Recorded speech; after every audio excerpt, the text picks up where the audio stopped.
गोविंद शिल्प घेऊन येत आहे 80 ट्विन बंगलोचा भव्य दिव्य पंढरपुरातील एकमेव प्रकल्प। आमच्या प्रकल्पाची वैशिष्ट्ये मनाला शांती देणारं महादेवाचं मंदिर, मुख्य रस्ता सुमारे 30 फुटांचा, अंतर्गत रस्ता सुमारे 20 फुटांचा, ग्रामपंचायत योजनेचा प्रत्येक बंगलोजला स्वतंत्र नळ, सांडपाण्याची सुरक्षित विल्हेवाट, सर्व टाइल्स ग्लॉसी आणि नामांकित कंपनीच्या, सर्व स्टेअर, खिडक्या, चौकटी सुपर ग्लास ग्रेनाइट, दोन्ही अटॅच बाथरूम पूर्णपणे टाइल्स, पंतप्रधान हर घर नल योजना पूर्णत्वाकडे, bathroom, basin, kitchen, CP fittings हे जगवार कंपनीचे, स्टील वर्क पूर्णपणे जिंदाल कंपनीचे, 1000 लिटर पाण्याची टाकी, 150 लिटर सोलर वॉटर हीटर सोबत वॉटर प्युरिफायर, प्रत्येक बंगलोजला स्वतंत्र पार्किंग, दर्शनीय भाग पूर्णपणे डॅटो टाइल्स, टाटा प्रवेश कंपनीचे आकर्षक भक्कम दरवाजा, फुटी उंचीचे सुरक्षित कंपाऊंड। मग विचार काय करताय? गोविंद शिल्प, पत्ता गट नंबर 95, हॉटेल अंगण शेजारी, साखळी रोड, पंढरपूर। संतान प्राप्तीसाठी सासरकडून होणाऱ्या सततच्या मानसिक छळाला कंटाळून एका विवाहित तरुणीने गळफास घेऊन आत्महत्या केल्याची धक्कादायक घटना समोर आली आहे।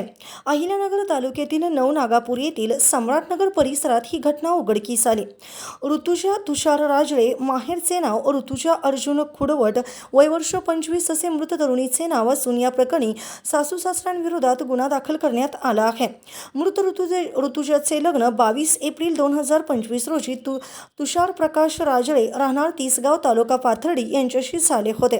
लग्नानंतर काही महिन्यातच सासू सासऱ्यांनी तिच्यावर मूल होण्यासाठी दबाव टाकण्यास सुरुवात केली। तू गर्भवती का राहत नाहीस? तुला दर महिन्याला पाळी येते का? अशा अत्यंत वैयक्तिक आणि अपमानास्पद प्रश्नांनी तिचा मानसिक छळ केला जात होता, अशी माहिती तिच्या कुटुंबियांनी दिली आहे। मृत्यूपूर्वी काही दिवस अगोदर ऋतुजाने आपल्या वडिलांना फोन करून सासरचा त्रास सहन होत नसल्याचे सांगितले होते। माझी सहनशक्ती आता संपली आहे अशा शब्दात तिने आपल्या वेदना व्यक्त केल्या होत्या। त्यावेळी कुटुंबियांनी तिची समजूत काढून धीर देण्याचा प्रयत्न केला, मात्र सासरचा छळ थांबला नाही। 29 मार्च 2026 रोजी सायंकाळी 6च्या सुमारास ऋतुजाने आपल्या राहत्या घरी गळफास घेतला। तिला तातडीने जिल्हा शासकीय रुग्णालयात दाखल करण्यात आले, मात्र उपचारापूर्वीच डॉक्टरांनी तिला मृत घोषित केलं। आत्महत्येपूर्वी ऋतुजाने एक चिठ्ठी म्हणजे सुसाईड नोट लिहून ठेवली आहे। यामध्ये तिने सासू आणि सासऱ्यांच्या जाचाला कंटाळूनच हे टोकाचे पाऊल उचलत असल्याचे स्पष्ट नमूद केले आहे।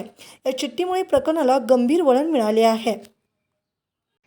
ताज्या घडामोडी पाहण्यासाठी आमच्या YouTube चॅनलवरील PVR म्हणजेच पंढरी वार्ता या न्यूजला सबस्क्राईब करा आणि शेजारील बेल आयकॉनवर क्लिक करा।